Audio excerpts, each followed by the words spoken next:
Well, good afternoon, my friends, and welcome back. Today, I'd like to talk a little bit about mental health, and honestly, don't usually start a video twice or three times. I just hit record on my crappy little old cell phone and I record what I have to say and then I post it. Because if I don't, then I get insecure about what I said, or I start to change my mind, or at least change my mind about whether I have those convictions or really want to post it, and I end up not posting it. I'm going to say 9 out of 10 of the videos I intend to make, I don't make. I just end up saying, oh, that's not as that important. Why do I need to add one more crappy YouTube video of some guy talking to a camera about random things? But I often do. And out of those 1 out of 10 that I make a video about, um, a majority of those I don't upload. I'll either get lost on my phone or my GoPro or whatnot. I used to have a decent camera. I tried recording with bokeh, blurry background, making nice videos, and I realized it just wasn't worth it. On top of that, I realized some of the most important videos that I've learned from about being a human. I'm talking about mental health and psychology, understanding the self, if you will. They've always come from folks who are just sitting there talking to the camera, giving their true thoughts.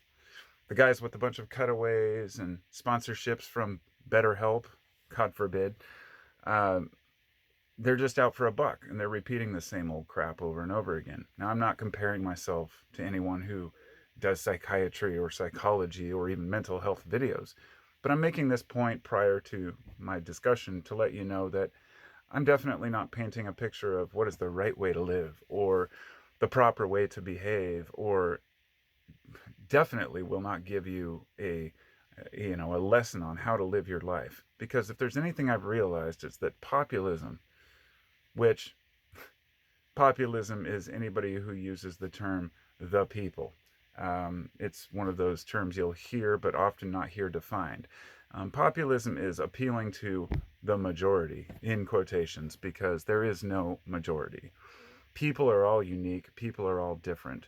And the more we try to generalize and classify people into groups, the harder it's going to be for us to understand each other. Now, this doesn't mean we can't see certain behaviors and certain attitudes and say, hey, this would probably be better for this person. In other words, if you're a person who thinks negatively all the time, then perhaps you need to change the way that you're thinking about things, seeing the glass half full, seeing the silver lining. Most of the most valuable lessons about living a happy life, if you will, are the ones that say there's going to be shitty things that happen, there's going to be hard times, but you just got to make the best of it. But many of these lessons have been passed down for thousands of years. Many of the old parables and these stories that, we learn from, fairy tales, things like that, they have lessons to be learned that seem to cover a wide swath of humanity. But when it comes to appealing to the masses, it seems that there's only a couple ways to do it these days. You pick a political stance and you make everybody look like the enemy. And I'm just tired of it. And I think that it's wearing people down. And I know it's wearing me down. And I've been thinking, why am I feeling more easily frustrated lately than usual? And I'll tell you, I'm very self-aware of my emotions, my mental state, how I'm interacting with other people. I know when I'm being short with folks. I know when I'm being impatient. I know my limits, and I know when something else is bothering me that I can't pin down, or when maybe just life has kicked my ass for a little bit, like it has lately. The last year has just been chaos in my personal life. But at the same time, it's not been that difficult. We've just experienced a few things, a few hiccups. As I mentioned, my mom passing away, of course, really sucked last November. But, those aren't things that I, carry around with me and allow it to drag me down. My wife's mom passed away like the month before that. And today I'm actually going down to do some last minute work on the house that she left because we're trying to sell the house, but it needed to be livable. So it's been quite stressful just knowing where to stop and how much work to do on the house just to get it sellable. But these are all small problems, right? Compared to, I guess, let me just reiterate, not reiterate, but reformulate that statement. There are no small problems. This term first world problems that you probably heard, they're just as important as any other problem. In other words, for the individual, we all face issues in our lives, and you can't compare one to another. You can't compare a person. I mean, sure, there are worse ways to suffer than losing your wallet. You know, you could be tied up and tortured, right? There are very obvious differences. But for the average human who's just going about their day, working a job, trying to pay their bills, raising their kids, there's something to be said about the common struggle. And if there's anything that should be populism or populist based, it should be to talk, which is usually used by those who are populists. And this is, politicians use this incessantly. It's just constant. It's like people view the people and then the elite. And in fact, on that note, there's a fantastic video. I will link it down below, but if I don't, remind me and I'll find the link and I'll send it. There's a channel called Now, or Then and Now, I believe it is. I don't think it's Now and Then. I think it's Then and Now.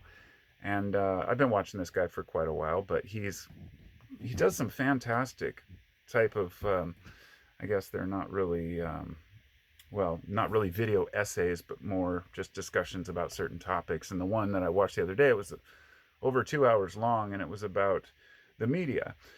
He started out with the media in the 1800s and how it influenced politics and how populism was used to say, look, we are the people and the elite are your enemy, and how this is carried on into the modern day. And one of the interesting discussions he brought forward was he kind of classified this group of, I guess you would call them the IDW, or at least years ago that was the term given to them, the quote intellectual dark web, which is people like Jordan Peterson, Brett Weinstein. I don't know if Joe Rogan was in there. I don't really consider him an intellectual, but he's not a dumb guy. But then there's guys like Chris Williamson, and he's this bro. He used to was a nightclub promoter, and now he's basically a podcaster hawking health food supplements. He's always got his can of his energy drink sitting there on the table, meanwhile telling people to eat healthy. In other words, the typical bullshit. But all of these people, I watch a lot of these podcasts. I'm not opposed to any of these people. I'm not like hateful towards any of them. In fact, I watch more podcasts from a lot of these people than anyone else. But you notice a pattern over time. The circuit, it's almost like a circus circuit of the same old people coming on over and over. And you'll notice that they're not talking about issues they disagree on. And they don't spend very much time on this. Now, this is universal. It's not just them. It's everybody from the left, the right, the up, and the down. They get together and they talk about things that they can agree on while pointing the finger at, quote, the elite. And the irony of this all is that a lot of these guys are so fucking rich. It's ridiculous. I mean, you got a guy like Joe Rogan talking about the elite. I mean, you are the elite, bro. I mean, so is Chris, and so is Shapiro, and all of these like right-wing commentators, just like a lot of the left-wing. Now, look, I didn't want to get into politics, and that's not what this is about, because politics have nothing to do with this left-right bullshit. The left-right bullshit is a form of populism. Folks want to say, well, the hardworking Americans in the Midwest, and then these damn liberals on the coast. And then I hear from the liberals saying things like, oh, damn farmers, they don't know anything, they're ignorant, people out there, they're just not educated. I'm like, both of you are dead fucking wrong. Pardon the language, but as an American citizen, a U.S. citizen, I see true patriotism as understanding your neighbor and understanding each other. And the more you understand, the more you realize there may be a division between left and right. But at the same time, within those groups, you can break it down into 1,000 other groups. You take people who call themselves leftists or liberals, right? You start asking little nuanced questions, and all of a sudden you find that it's completely divided in half again, right?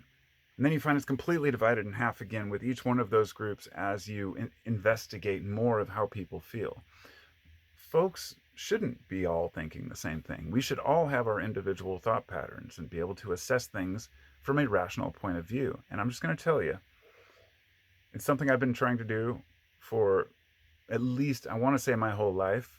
I've always tried to be fair and balanced, but I've been caught up in many of these dogmas and paradigms as well, believing one thing may be true, or, for example, blaming the pharmaceutical industry for all our problems, even though I'm literally writing a book about the damage the pharmaceutical industry has caused through the greed.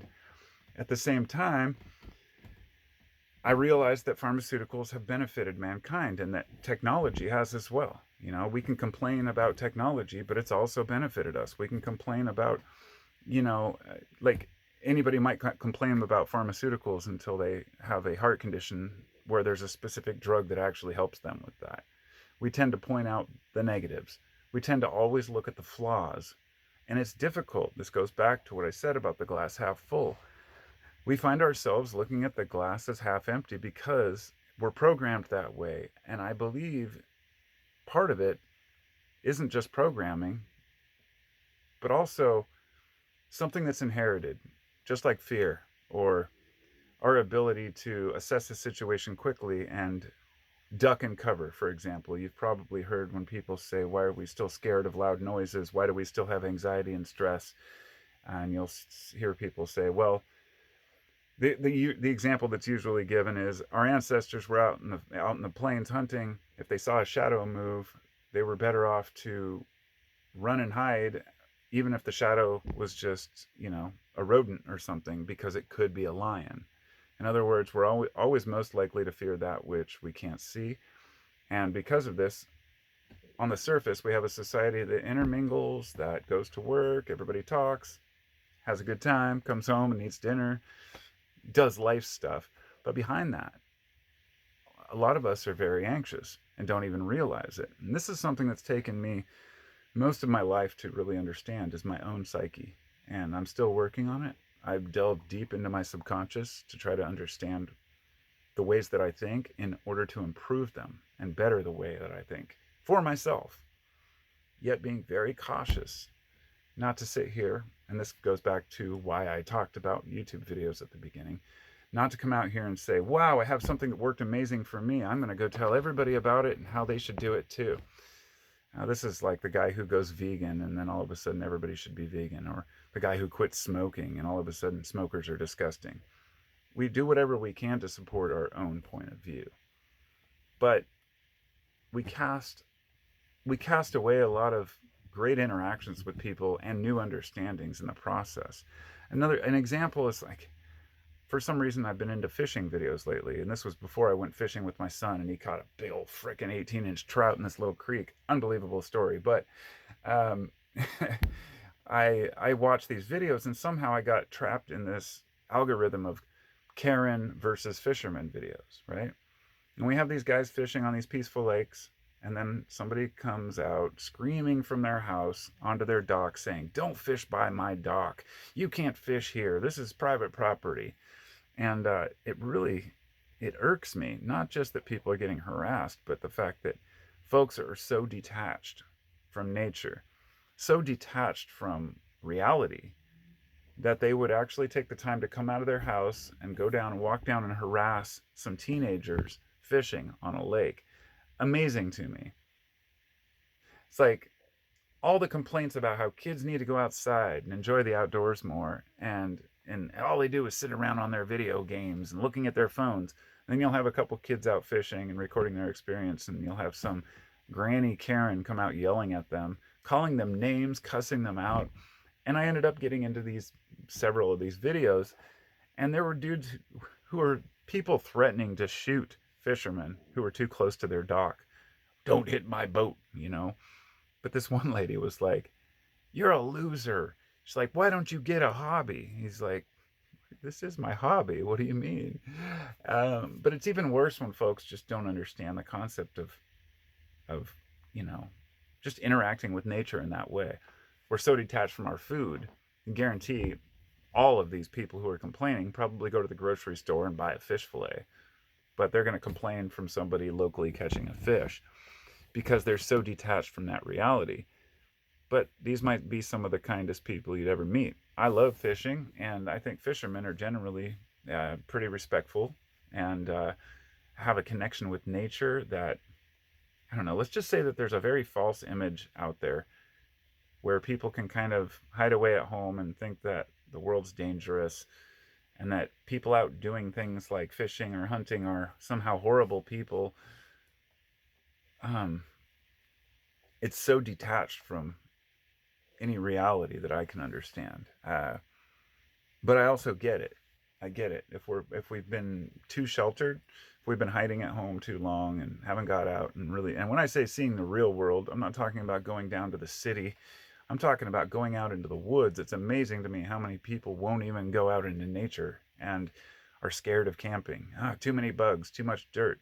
I think that's fine, but I would urge people to get out and see it. And on a side note, that doesn't mean the Instagram van life bullshit.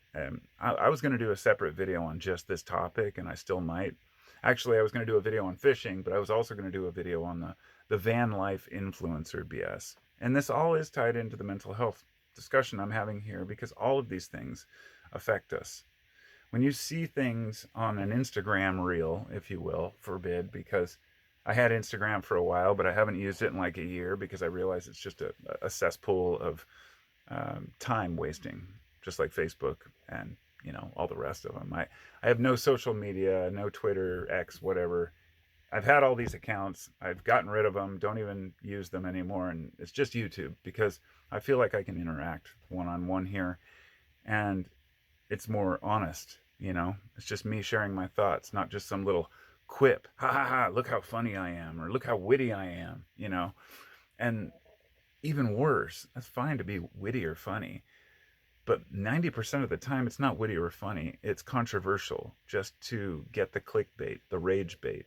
There's so much money to be made in division. The internet has made this so much more easily possible. Knowing that people are going to click just because they're angry about something allows the dollars to flow in. And look, I've heard a lot of people talking about this that have discovered, they're like, wow, when I post a video about something controversial, it gets a lot more views. It's like, well, of course it does. But a lot of the channels I used to really respect ended up just doing nothing but political bullshit. People who don't even really stand by the convictions that they claim. They just want to get that internet cash. And this is, in my belief, what's contributing en masse to our mental decline, to our inability and to understand each other, and our exhaustion of just being around other people. I find if you go out and talk to people one-on-one, you don't have these problems so often. And folks will say, well, people are trapped on the internet. If they get out and meet people in real, they'll see that this isn't the way people are. This is true, but it's changing quickly. The reason being is because, at least back in my early internet days, right, in the late 90s, early 2000s, senior citizens weren't on the internet, right? It was too complicated. They didn't want to deal with it. It was some newfangled technology. My mom was like that, right? But all of a sudden, every one of them was forced to use it because of banking, bills, all these things. And next thing you know, you have your 80-year-old grandma on YouTube screaming about, this guy being Hitler, or, that guy being this or that, because they hear these people talk with such passion about these horrible things that are going on in the world. If you step back and look and say, how am I really affected by these things? You find that you're wasting a lot of time. I've discovered that I've done the same. A good, perfect example was yesterday when somebody mentioned, had like 3 different people in my friend group. I have like a group chat, and somebody mentioned something about the Olympic boxing, female boxing. It's something, I'm not even going to get into the quote controversy because it was the whole trans in sports thing and whatever. I don't want, the story doesn't matter. The point is that my response at first was, you didn't care about female boxing last week. Why does it all of a sudden matter because it's, got a trans person in it, or even, I guess the story wasn't true, but the whole point is that those stories carry through the internet because people want to be enraged about things. And then I catch myself doing it. As I said, watching a video about Karen harassing a fisherman. I can't help but click on it to see how absurd people can be. Or I, for a while, had a guilty pleasure of watching, police brutality videos, or rather, cops being called out or put in their place. Because I've had personal issues with police in the past. I've had them try to turn me into a narc, tell me that if I rat, they'll give me time off. I got busted growing weed when I was like 19, 20. And they brought me out and said, "Oh, we'll go easy on you if you can give us information." I was just like, you know, eat shit, buddy. And the cop who knew me at the time, he's like, "I didn't think you would." And I'm like, "Good. Then why'd you ask, right? I mean, I'm an honest person. Maybe I made a legal mistake, but I'm not going to go rat on people. I'll take my time and I'll do my thing because I care about other people and their experiences in this world, even if it's somebody maybe I disagree with, because I know that what's important is that we interact with one another on a level where we're connected in some way. I can't help but think about after 9/11. A lot of you may be too young. You don't remember that time.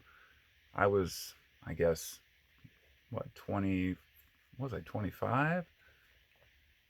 Yeah, 26, 25 when it happened. And I remember we were getting up to go to work. I was doing roofing at the time with a buddy of mine, and all of a sudden it's like, holy shit, a plane hit the trade towers, and then another one. And then, oh my God, what's going on? It's a terrorist attack. For the entire next,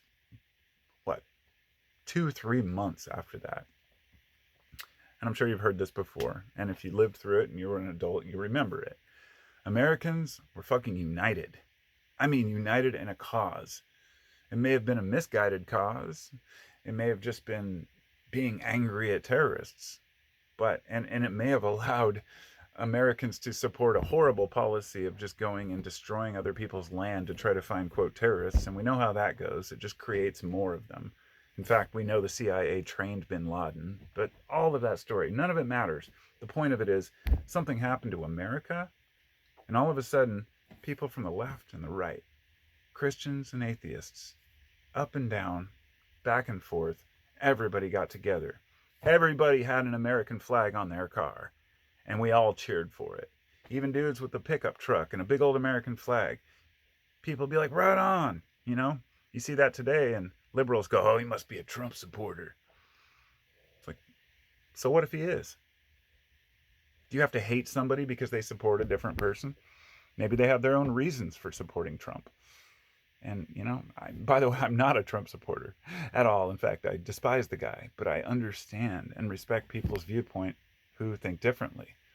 I have a friend who is a conservative. I have met and talked to so many people who have viewpoints that they've expressed to me that have allowed me to understand that people are more nuanced and complex than we would ever allow ourselves to believe. And it's much easier for us to just call people ignorant than to actually understand how they feel. And I guess this is my long-winded way of saying this is, I think, why we're feeling so down and out right now. Why so many people feel so stressed and anxious. Why people are treading lightly and afraid to speak about certain things. First of all, we need to have an open dialogue.